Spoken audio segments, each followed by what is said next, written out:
Du haut du Mont-Royal, l'un des plus beaux points de vue de la ville. Ici, dans le Vieux-Port, Montréal, carte postale. Le visage de la métropole change au quotidien. Le journaliste Hugo Jonca du bureau d'enquête surveille attentivement sur une base régulière les transactions immobilières. C'était en juin 2016, en plein boom des condos dans Griffintown. Il y a une transaction un jour qui attire mon attention, c'est celle d'Ibrahim Hissène Bourma.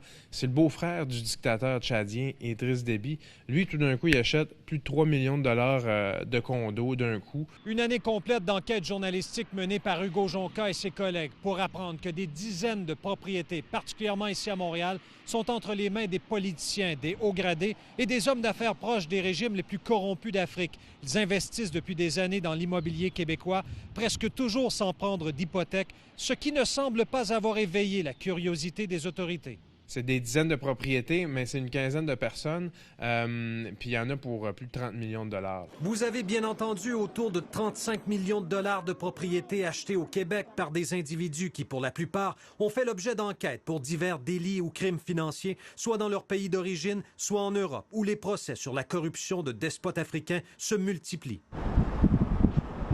On vous amène à l'île des Sœurs, rue O'Reilly, un condominium d'1,6 million de dollars détenu par Rachida Kaba. Son mari, Tite Kaba, est soupçonné d'avoir produit un faux titre foncier au Congo-Brazzaville au bénéfice d'un proche du dictateur Denis Sassou Nguesso. Le couple Kaba a transigé pour près de 4,5 millions de dollars en propriété depuis 2008 à Montréal et dans les Laurentides, mettant la main notamment sur cette somptueuse demeure de plus d'1 million de dollars à Piémont.